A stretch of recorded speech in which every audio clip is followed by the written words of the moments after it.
we have one of our very own here tonight. Mr. Moulton Avery is here. He's been paddling for 50 years. Wow. He's an expert on heat and cold stress and the director of the National Center for Coldwater Safety, which is a nonprofit organization that he founded 12 years ago. As a member of the first Coastal Kayaking Committee of the American Canoe Association, he was part of a small team that wrote the curriculum and certified the first instructors and instructor trainers in the program. There's more bio information on their website, which is coldwatersafety.org. So thank you so much for being here. And without further ado, I welcome Moulton Avery. Watch your step.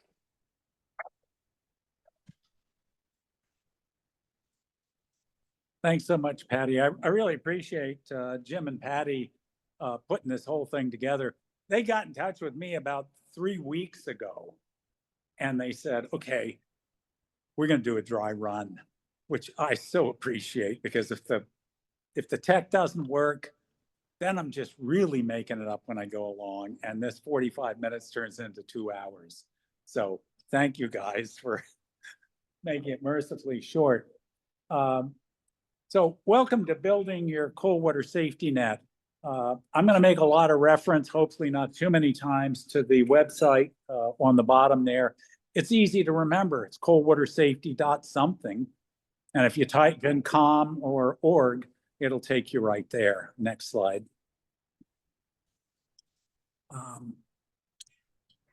I ran a wilderness school in North Carolina for 6 years after I got out of college, and had a lot of different courses, everything from high altitude mountaineering to semester length courses on wilderness emergencies, rock climbing, paddling, you name it, we covered it.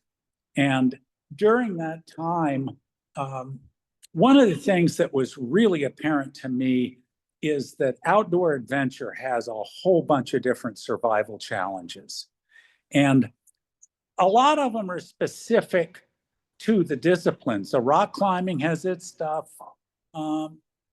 paddling has its stuff, but they do have a lot of things in common. And so when I was trying to design the curriculum for this school, I had one goal and only one goal.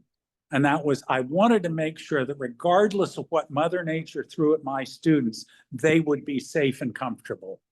Whether it was on the trail, whether you're going up on Hood in the middle of the winter, you're going to go snowshoeing, or whether you're going out to kayak the San Juans this summer, my goal would be for you to be safe and comfortable. I think that's a foundational concept in outdoor education, because by its very nature, if you're safe and comfortable, you are not in a survival situation. So next one. So here's what I think being prepared means in terms of outdoor sports of any type. You need to know enough to recognize and avoid hazards. If you have no idea what the hazards are, your chances of avoiding them are 0, because you don't even know it's dangerous. Beyond that, being able to troubleshoot problems, I think, is really an absolute necessity. If you're up on Mount Hood snowshoeing and you're toasty warm and your feet are very cold, there are only 2 things that you need to be looking at. One is, are your boots too tight? And the other is, are your socks damp? You don't understand anything about that. If that sounds like gibberish, you're lost in the woods when it comes to trying to keep your feet warm. So being able to troubleshoot problems. Another thing is prevention. I harp on it constantly. Why is that? It's because if you even scratch the surface in risk management, or you go to even the simplest and most basic wilderness first aid course, one of the things that's going to become very apparent to you right off the bat is that it's a hell of a lot easier to prevent these problems than it is to deal with them once they come full blown in the field. So I'm real big on prevention. And everything I've done with the National Center for Coldwater Safety has this safety and comfort, being able to recognize hazards, and prevention in mind. Next one. Cold water simply said, is a very dangerous, life-threatening environment if you're not prepared for it. An unprotected immersion, that's without the protection of a wetsuit or dry suit, it is extraordinarily dangerous. And the issue is not hypothermia. You hear a lot about hypothermia. That's because if people are emphasizing hypothermia with respect to cold water paddling, they're missing the boat. Because it takes a while, even in freezing water, on average, it takes about 20 minutes of immersion, unprotected immersion, for you to develop hypothermia. So that's not what you're concerned with right on the front end. What you're concerned with, the survival challenge, is cold shock incapacitation and drowning. And that's going to happen. You're going to be faced with that the second that you're immersed in cold water, the second that you capsize, that becomes an issue. So we can do the next. I've got some learning goals when I try to teach people about cold water safety. This is the real short, brief pitch. We've got 45 minutes. I'm going to try and give you a taste of it, but that is not what you're going to need in order to develop a working knowledge of it.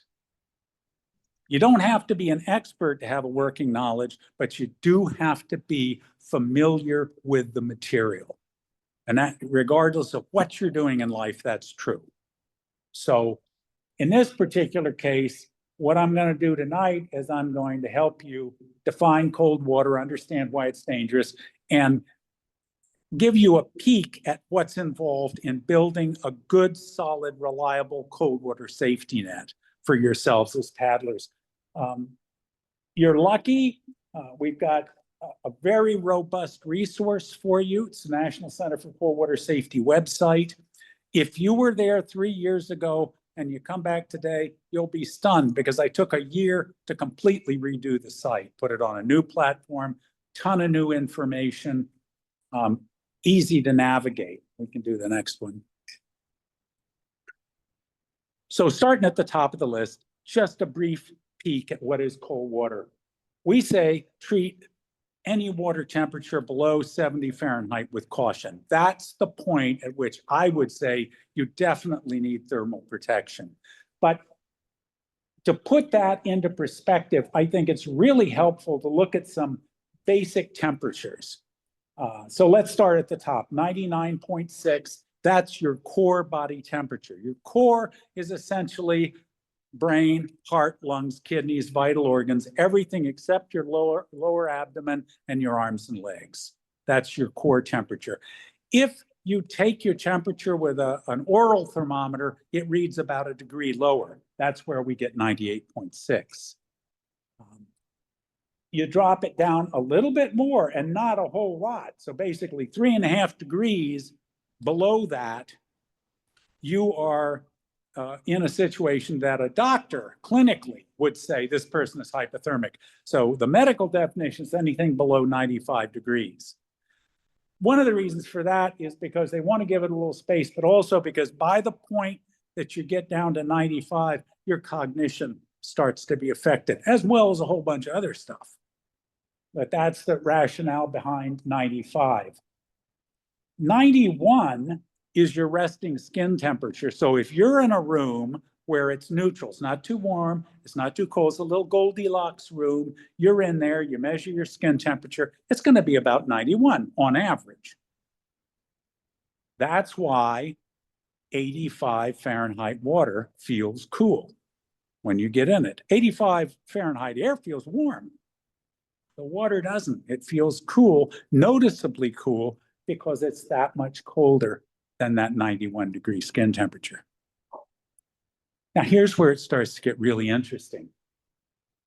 The International Olympic Committee has regulations for pool temperatures for Olympic competition. Those pools have to be between 77 and 82. Where'd they get the lower number? They got the lower number from decades of scientific research into the physiology, the physiological response to cold stress. And we know from that That's at 76, that's the point of the water temperature at which your breathing begins to be adversely affected. You haven't lost control of it completely, but it is affecting your performance. That's why they put that at 77. And usually they're going for the middle between 77 and 82. So, but that's why. Now, 70 Fahrenheit, most people feel that water is cold.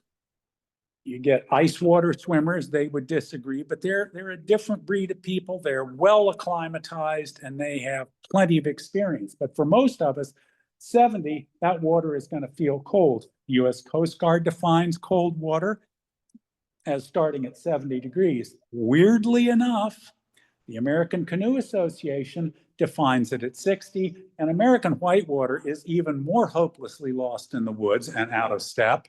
They defined it as 50. Now, what they're saying is, American Canoe Association is saying, you don't have to worry about thermal protection if the temperature is above 60. American Whitewater is saying, you don't have to worry about it. Don't worry about it. Don't worry about that wetsuit or dry suit if the temperature is above 50. The reason why that's extraordinarily bad advice is because, once again, from decades of scientific research, we know that if you fall into cold water without thermal protection and the temperature's between 50 and 60, you will experience maximum intensity cold shock as bad as it can get. So from my standpoint as a safety advocate, I think it's a good idea to put a little bit of distance between where we tell you to wear thermal protection and maximum intensity cold shock. Does that make sense? So just give yourself a little margin for safety here. More about cold shock in a minute, but yeah. Did I? Nope, we're good. Okay. I blunder into these things. At 45 degrees, cold shock is no more intense than it is at the higher temperature. Why is that? You've already maxed it out. If you're gasping and hyperventilating as hard and fast as you can between 50 and 60, you can't gasp and hyperventilate anymore at 45. But what does happen at 45 is that water feels like it's burning your skin. It is painful. It is ice cream headache painful. And that tends to drive the difficulty that you have dealing with that survival situation. Makes it extraordinarily difficult to think clearly and to put a logical plan into action. You can't see those, but the next one is 32. That's where fresh water freezes. 28 is where salt water freezes. So that's why we say 70 degrees. That's what we're talking about in terms of trying to give yourself some margin of safety. Well, do you want questions at the end? At the end, yeah. Because otherwise I'll get lost in the woods. We've got a video here I want you to see about cold shock, swimming failure, and incapacitation. I think that'll help to put this into perspective. Yeah, we always have this little handshake between the slide deck and the video. Okay, this is Mark Neiman Ross. We are waiting for the video to play. In the meantime, Janelle has sent me to tell you in Zoom land that Lopez Island will open for registration tomorrow night at 9:30. So if you want to go to Lopez, get queued up, get yourself online, open up the website, and be prepared to register at that time. All right, good. Thank you for your patience. There's a question about when the September trip will open, and my answer is you're talking to the wrong Neiman Ross. There is somebody that knows far more than I do about this sort of thing, and I'm not qualified to make guesses. Good? All right. Done speaking. Hi, fellow paddlers. I'm Moulton Avery, founder and director of the National Center for Coldwater Safety. This video will show you why falling into cold water without the protection of a wetsuit or dry suit is an extremely dangerous situation, and also why cold shock, swimming failure, and incapacitation frequently result in rapid drowning.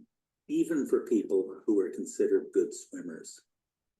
Cold water is a lethal environment, but it's so well camouflaged that you can stand right next to it and see absolutely nothing dangerous, just a sparkling invitation to get out on the water and have some fun. Cold water sets a perfect trap for any paddler who doesn't take it seriously. Whether you're a relatively new paddler like kayak fisherman Nicholas Brunner, who died on June 12, 2020 in the Pacific Ocean off Trinidad, California, or a seasoned veteran with plenty of experience, like North Face founder and conservationist Doug Tompkins, who died on December 8, 2015, while kayaking with friends on a cold lake in Patagonia, Chile. If you're not prepared for immersion, you're risking your life. Most people have no idea that falling into cold water is a life-threatening situation. That's because cold water doesn't look dangerous at all. It doesn't even sound dangerous to most people. If you say 50 Fahrenheit or 10 Celsius water to someone, they mentally compare it to 50 Fahrenheit air, which doesn't sound very cold. But there's a huge difference between the way that air and water feel. Because water is much denser than air, it feels much colder, and it conducts heat away from your skin much faster than air does. For example, 45 Fahrenheit air feels cold, but 45 Fahrenheit water feels like it's burning your skin. As soon as cold water touches a large area of your body, like your chest, for example, it triggers cold shock, a life-threatening reaction that causes you to completely lose control of your breathing. Suddenly, you're gasping and hyperventilating, you can't hold your breath, and you feel like you're suffocating. Regular clothing offers almost no protection when you fall into cold water because it doesn't keep the water away from your skin. When you're neck deep in cold water, even in flat, calm conditions, and with the added buoyancy of a Type 3 life jacket, the kind that most paddlers wear, your nose is only 3 inches above the water. And if your breathing is out of control, if you're gasping and hyperventilating, you have a perfect recipe for inhaling water and suddenly drowning. And that danger is even greater if the water's rough and waves are splashing your face. Many people who've heard about cold shock think it involves just a gasp. But this isn't an ordinary gasp, the kind you'd have if someone startled you. Cold shock gasps are full lung inflations. It's like suddenly taking a huge breath of air that totally fills your lungs. And this usually happens multiple times in a row, one gasp after another, and it's totally out of your control. If your mouth happens to be underwater when you gasp, you're going to drown. That's how fast it can happen. Cold shock also causes swimming failure, and if you're not wearing a life jacket, you have almost no chance of surviving. Accident reports of people briefly struggling in cold water before suddenly drowning are very common. They're also supported by drowning statistics, which show that many people who were considered to be good swimmers when swimming in warm water were unable to swim as little as 6 to 10 feet in cold water, even to save their own lives. Now we're going to look at a video of volunteers trying to swim a short distance in 45 Fahrenheit water without PFDs. They experience cold shock, swimming failure, and incapacitation. In real life, one of them would have drowned within 15 feet. Another barely made it 20 yards before his arms gave out. When you watch this, remember that it was filmed in a controlled setting. Multiple rescue swimmers were in the water with the volunteers. One of the volunteers is Mario Vitoni. Mario is an international marine safety consultant. He's also extremely determined and fit, a recently retired U.S. Coast Guard rescue swimmer. Even so, it took everything he had to reach shore, and he could barely stand when his feet touched bottom. Another thing I want you to notice is what the rescue swimmers are wearing. They're definitely dressed for immersion. They had to spend a lot of time in that water while the video was being filmed, and you don't see them struggling or grimacing. They're just fine. No problem dealing with it at all.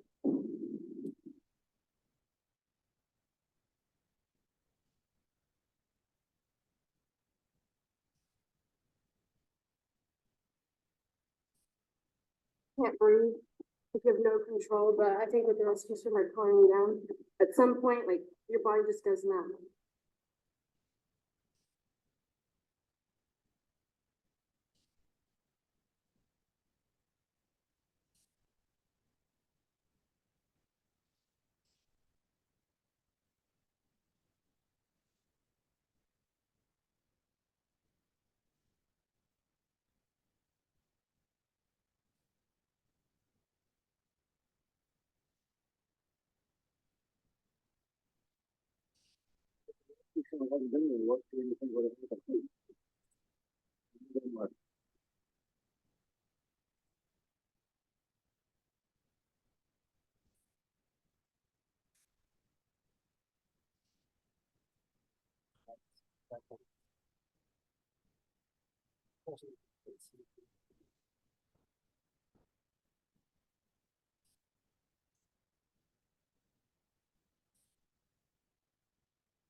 It take about a minute and a half to get over that. I forgot late. Skin starts to show up from cold to a little number and then another burning. So I was about to go there. I thought. I didn't think I'd be able to stay.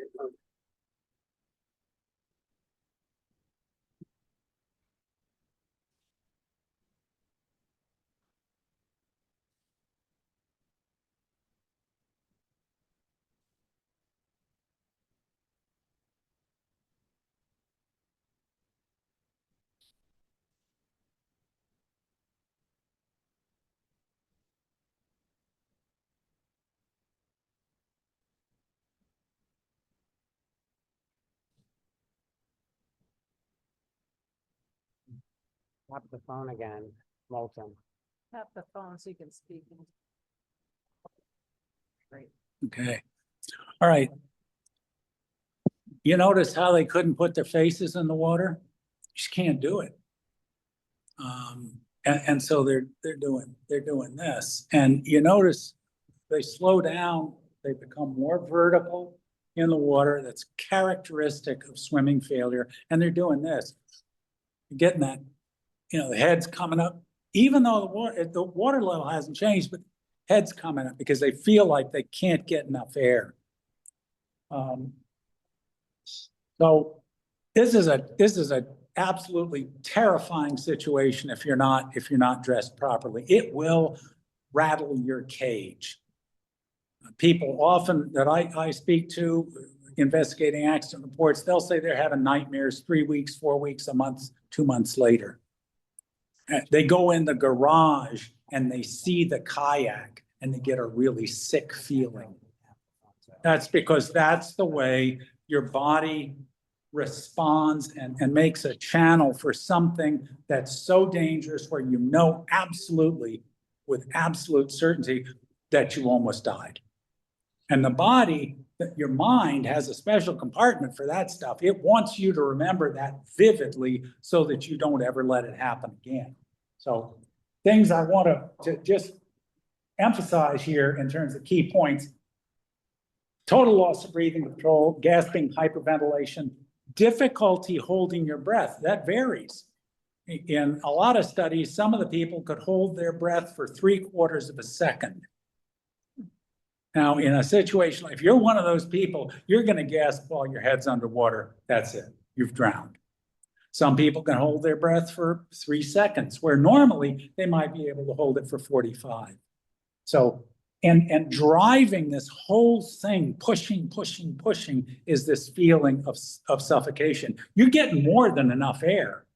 You just feel like you're suffocating, which makes it even harder to get that breathing under control. So anybody that tells you, oh, don't worry, don't panic, it's out of your hands. You're in a life or death situation. You deep down inside, you know that. So the key point is that what thermal protection does is it eliminates cold shock right on the front end, and it delays incapacitation, not forever, but hopefully, if you paid attention and you know your gear long enough for you to get back in that kayak or have things sorted out and not be hammered. Your goal is to capsize, have enough gear, be able to get back in that kayak and continue paddling with everything all sorted out as if nothing has happened, as if it was no big deal. That's your goal. So you can switch it. Check the phone real quick. So some of the principles, here's the nuts and bolts. You're getting the quick version. Building your Coldwater safety net. We have 5 golden rules on the website. Give me the next one. And those, next slide. And those are your template for building that Coldwater safety net. So each one of these discussed in a lot of detail, supplemented by accident reports, all that stuff on the website. Wear your life jacket, obviously. You notice the next 3 have to do with gear. It's like dress for the water temperature. Yeah, but how do you know that you dress for the water temperature? Well, you field in your swim test. So all of this is about saying, you know, familiarity, be practical, be realistic. And finally, plan for the worst that can happen. What I want to do is I want to kind of run through a little bit about these. Where your PFD is pretty obvious, but next slide. Let's start with looking at gear. There's a lot of nasty information, inaccurate information on the internet. You don't have to waste your time with it. Simply go to the website, and information on gear is real easy to find. Give me the next one. In fact, our gear section is so robust that we have a quick link saying at the beginning of that gear page. So if you want to, you just say, well, all I'm interested in is learning how to protect my head, my hands, and my feet. Go right there. You want to know, somebody said space blankets were a good idea. Well, are they? Actually, no. You go there. What's the difference between dry suits and wet suits? What are some of the aspects of it? All of that stuff's in there, and you can go through it one step at a time. You should know this information. You should be very, very familiar with it. If anything on that list looks like, oh, gee, I don't know, I've never seen that before. Welcome to my website. Come and see, because you'll learn about it there. Next one. Here's a key point about cold water gear. It's not enough to simply go out and buy a wetsuit or a dry suit. I want you to think of this as survival gear, because when you capsize in cold water, this is the gear that you're relying on for your survival. So you really need to know how it works. You need to make sure that you've tested it out and you've worked out any bugs in new gear. Oh, you got a new this, that, and the other. Take it out and test it. Test it in the conditions in which you expect to paddle. So let's do the next one. The gear has to protect you when you're in the water. A lot of people will tell you, oh, you don't need to buy a wetsuit or dry suit. You can wear a paddling jacket and some fleece. Nonsense. If that's what you think, you get the paddling jacket, put the fleece on underneath it, get out there in the water and swim around, do a swim test, and have your mind changed. Because that will not protect you from cold shock. And it will not delay incapacitation to any appreciable degree. So when we say thermal protection, it's dry suits or wetsuits, and it has to protect you when it's in the water, okay? Next one. Here's a question I have for every single trip organizer, and also for every single person that goes on a trip. How can you tell, if you're the TO, how can you tell if the people on your outing are really dressed for the water temperature? Picture it. Everybody arrives at the put-in, they're taking the kayaks off the cars, and they're bringing them down to the waterfront, and they're getting into all their gear, and they're putting on their PFDs, and then they show up, you're the TO, you got a whole bunch of people, you're gonna lay the safety briefing on them. How do you, as the TO, know? If you haven't actually seen what they're wearing underneath the dry suit, how do you know that they're dressed for the water temperature? If you're one of the participants, how do you know you're wearing enough? Well, If you haven't checked it out, you don't. You don't. So you're operating in some sort of fantasy land where you bought a dry suit or a wetsuit. You never really checked it out in the water to see what it's like. I'd say that's not a particularly good idea. Next. That's why we say swim test your gear. Now, 2.5 weeks ago, we had our first Coldwater Safety certification class. It was held at Ridgefield. It was a lot of homework in advance, then 2 hours of classroom stuff. Then we went down to the water, got in and checked it out. Now, most of the people in that particular class spent about 10 minutes in the water. What did we find out? In that one little swim test, one person with a Cocatat, good Cocatat dry suit, zipper firmly sealed, and yet it had a persistent and significant leak right around the base of the zipper area. Better to find that out at the put in than to find it out half a mile offshore when you're trying to do a rescue. Other people realized, even though the water temperature is 49 degrees, told them what the water temperature was going to be. We said, wear what you think you would wear on a nude paddle. They were not warm enough. Some of them had trouble keeping their hands and feet warm. So this is what we mean. I swim test, my wife and I swim test every single paddle. It's no big deal. It doesn't have to be 10 minutes. It's like usually you'll see me, I'll wade into the water. I let out a little bit of the excess air from the dry suit, and I'm just checking it out. I'm in there for about a minute and I'm coming back out. If you're unwilling to do that at the put in, what it says to me is you're not confident in your gear, and 9 times out of 10, you're not wearing enough gear to keep you warm in that water. Because it doesn't matter what's happening when you're standing around. If you got people and you're the TO and you're looking at them, you're standing around and giving a safety briefing and they're doing this and they look like they're cold.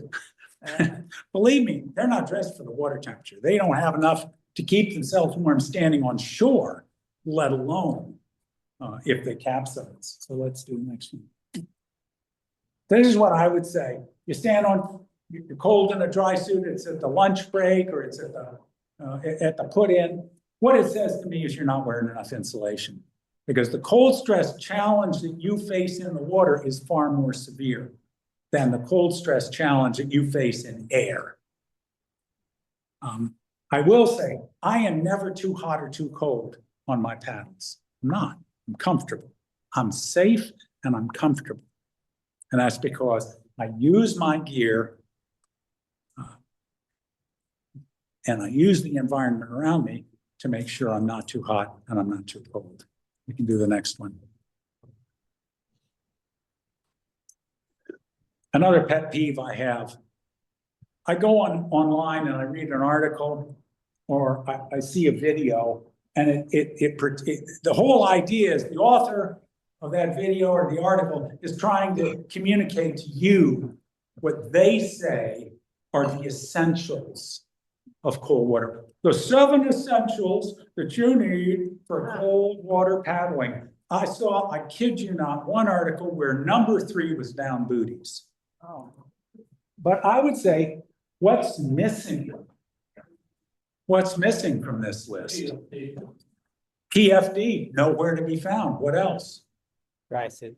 No, nothing about thermal protection. No dry suit or wetsuit. Not mentioned, because most of these things were cooked up by the trade industry that was trying to sell kayaks and that had a vested interest in convincing you and everybody else that kayaking is a real easy, low risk, no problem sport where you don't need a whole lot of extra gear. It's not true, but they're trying to sell gear. I'm trying to sell safety. There's a real difference between the intersection of safety and commerce. I'm not saying that there's anything wrong with these things. I'm just saying if you're relying on any of these things as an alternative to cold water gear, you have been seriously misled about the nature of the survival problem that you're going to encounter. Spare clothes in a dry bag. I've never needed them. I carry spare fleece and 5 contractor garbage bags with me every time I go out in case I meet somebody that does need them, but I've never needed them myself. Because I know how much gear I need at 40 or 45 or 50 or 55. Ability to make a fire, never needed that. And I gotta say, if you're out and you just got ashore and your kayak is gone somewhere and you've got some kind of a ditch bag with you and you're relying on making a fire in the Pacific Northwest, good luck. You have screwed up so badly. It's not funny. Oh, you want to be able to carry that? Okay, fine, you can carry it.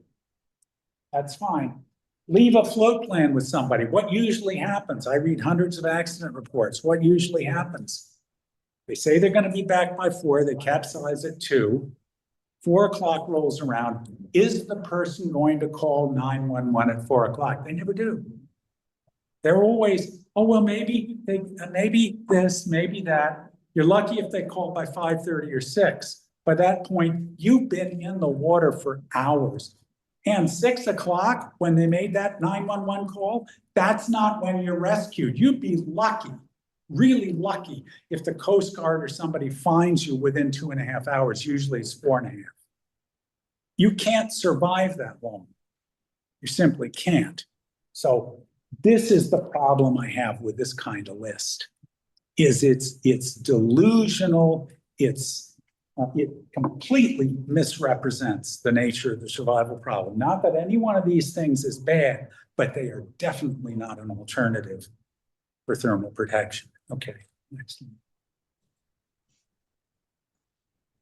Golden rule number 5, plan for the worst that can happen. If you have no idea what could possibly go wrong, then there's no way in hell you're going to be able to prepare for it. You're just not.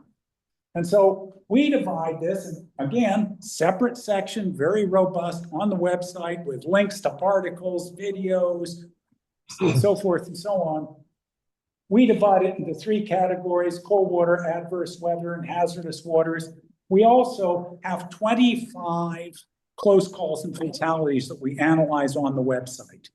And we have 12 major predisposing factors that seem to show up again and again and again and again in these close calls and fatalities. If you cover these bases, your chance of dying out there on the water is really slim. It's possible, but you have really gone a long way toward making sure that you're safe. So when I say prepare for the worst that can happen, think about these things. Oops is one of the most, is the most actually safety conscious club I've ever been a member of. Notice, no PFD. Oh, we got that covered. Can't come on the trip. Not dressed for the water temperature. TO is going to tell you what you need at a minimum to be on that trip. Unable to recover from capsize. We sure have that covered too. We call it wet exit training. It's not just wet exit training. You got to be able to get back in the kayak, because if you can't, I got the first oh, half. then, all sorts of problems start coming up if the person can't get back, or you can't, as a group, get them back in the kayak, whatever. Next one. This is why I say the rescue portion of this, I just want to put in a plug. It's not enough to pass the certification in the pool. It's not enough to pass it in flat water one time, demonstrating that you have the capacity to get back in that kayak. This stuff needs to be practiced. No other way of going around it.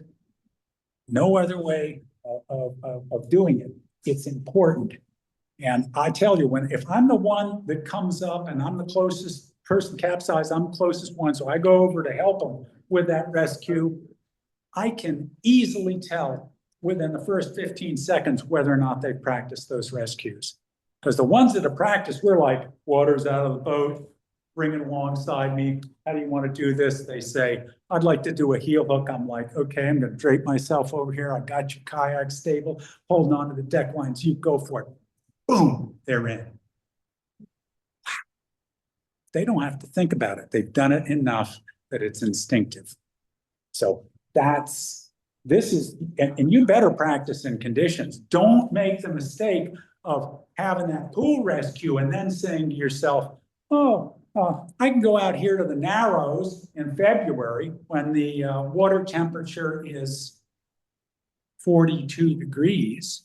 And I've never done a rescue in 42-degree Fahrenheit water, and I'm just going to be just fine. And it's flat water, except now I'm in the Narrows and it's moving water, or I'm down at the base of the falls doing some stuff and I go over. Don't delude yourself. We all have that capacity for wishful thinking and overconfidence. Don't fall into that trap. You need to have this nailed down. And the more you have it nailed down, the safer you're going to be. So next one.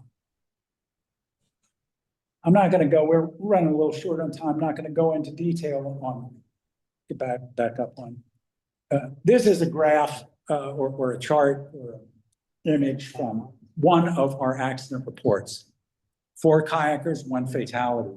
If you don't know what a wind and wave shadow is, go to the website and learn all about it, because this gets more people into trouble than just about anything that I know of. Again, from decades of reading accident reports. You need to know what's going on here. You could look at this and say, well, it's a 2-mile crossing. They left, and all of a sudden, how come they got into trouble? At that one little point, how did that happen? Well, because when they got out of protection of that wind and wave shadow, all of a sudden, they're experiencing 25 to 30 mile an hour winds and 4-foot waves coming from the beam. 1 fatality. So next one. We have a trip level and risk, which is essentially a risk assessment system and designed to let you know what level trip you're going on. We tie a lot of stuff in there. There are 7 factors that influence our trip levels. Water temperature is not one of them. I think that's personally an oversight, doesn't matter.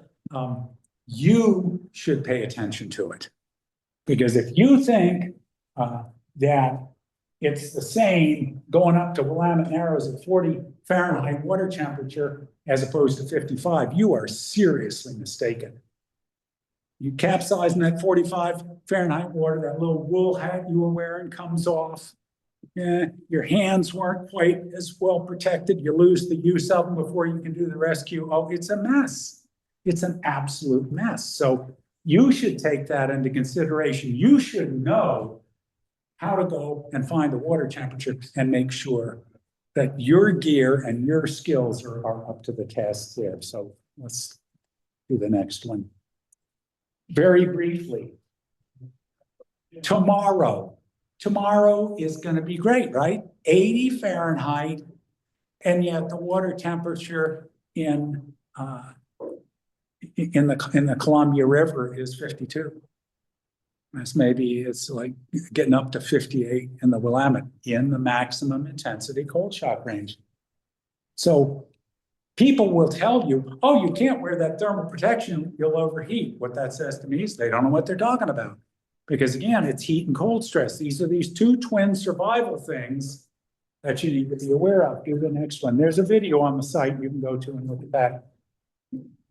What if the air temperature is 80 like it is tomorrow? Water temperature is still going to be in the maximum intensity cold shock range. In fact, it is all year round, with a few exceptions in shallow water, San Juan Islands, Cascade Lakes, Pacific Ocean, Tacoma, Puget Sound, Straits of Juan de Fuca, never gets above 60. So it's in the maximum intensity cold shock range all year round. So what do? Next one. Your body cools itself when it starts to overheat by evaporation of sweat that gets put on your body surface. So that's how it works briefly. Do the next one for me. Just a couple more. Huh? Just a couple more. We'll then open it up for questions. Yeah, exactly. What are the disadvantages of sweating? One thing, it's using your body fluid. You got fluid loss. You got dehydration to worry about. Heat stress, if you're feeling hot and uncomfortable, that causes lethargy. It interferes with athletic performance directly because heat stress places a burden on your heart and blood vessels. Further down the line, you get into all sorts of problems. Dizziness, heat stroke, I mean. But this stuff is driven by a need to replace lost fluid. That's why you're always hearing people say, oh, guzzle water. Oh, you gotta bring extra water. Oh, remember to drink extra water. What if you didn't need that? What if you had a different alternative? And you do. And we go into that in detail on the website. So I'm just mentioning this to counter this nonsense about, oh, you can't wear thermal protection because you're overheat. Next slide. You just get your clothes wet. You know, if you're paddling in Florida and 90 degrees and the water temperature is 75, just get all your clothes wet. Use the water from the surface of the clothes instead of your own sweat to keep you cool. You do the same thing with a wetsuit here. When it's hot, you wear a wet shirt over the top of the wetsuit. You can do the same thing with a dry suit. You wet the surface of the dry suit, you wet your hair, you wet your hat, and you keep it on. Like I said, I am never too hot or too cold. It's because I practice this and I know how it works. One more, the last one. That's interesting. You can help us save lives every time you run into this on social media. Any question about any of this stuff, you can look at the website. In this case, I'm gonna overheat in hot weather. No, you're not. Here's the link. All you have to do is copy the link, paste it into that social media message, and you're helping save lives. Okay. So that pretty much concludes this. Any questions? Yeah, nothing from the Zoomers yet, but Nothing from the Zoomers, okay. any questions? Yeah. Do you have any questions? Yeah. Does your website have any recommendations on thermal protection under a dry suit? Oh, yeah. I have 3 different thicknesses of my thermal underwear. Yes. That I wear, but I always, I'm not quite sure which one to. Well, that's 2 repeat the question? questions, sort of, because, Repeat the question, please, for those. okay. Do we have anything on the website that talks specifically about the type of cold weather clothing that you would, cold water clothing you would wear underneath your dry suit? And the answer is specifically no. And the reason is because everybody's different. So if Joe says, what should I wear? And Mary says, what should I wear? My comment is, I don't know. I have no idea. I can take a guess, but if you happen to have a lot of body fat, you're going to need less. The dry suit itself will protect you from cold shock. Not very long, but it will protect you. What you're dealing with next is incapacitation. How much clothing do you need to wear under that dry suit to keep you comfortable for as long as you think it's going to take to sort your problem out? Let's say it's 10 minutes. That means you should go in the water at when the water temperature is 50 degrees, you should go in there, see how that feels. Is it enough? That's practical. That's hands-on. Same thing with swim test. Besides, oh my God, I left the relief zipper open. I've done it. Yes, it's really invigorating. I leap from the water back onto the shore. So, but I can't, that's why there's no formula, but this is why everything you find on this website is practical. It's like, check it out yourself, swim test your gear, field test your gear. Here's what the different things are about the gear. It doesn't have to be expensive. What you wear under that dry suit doesn't have to be, it can be cheap polyester stuff you got online from China. It doesn't matter. It works. Yeah, well, just take on using boats, because when I use my glacier book, I live in Xperry, they're much warmer. And in the water for the period of time, I would be better off with those. But actually getting back in the boat, I'm much better off having bare hands. Okay, well, here's the thing. Repeat the question. How about pogies? We have a whole section on pogies in that gear section, but let me just summarize it. Pogies are something that fits over the paddle shaft and you slip your hands into them. The selling point for that for decades has been, you get to have the paddle shaft in your bare hands for a better grip. You can see exactly where it is, unlike those bulky mittens or gloves. Okay, fine. The problem with pogies is that when you take your hand out, you got nothing in terms of protection. And the first thing to go when you're in a cold water immersion situation are your hands. So you picture yourself, you're floating around in the dry suit, you're perfectly warm, hands are numb and useless.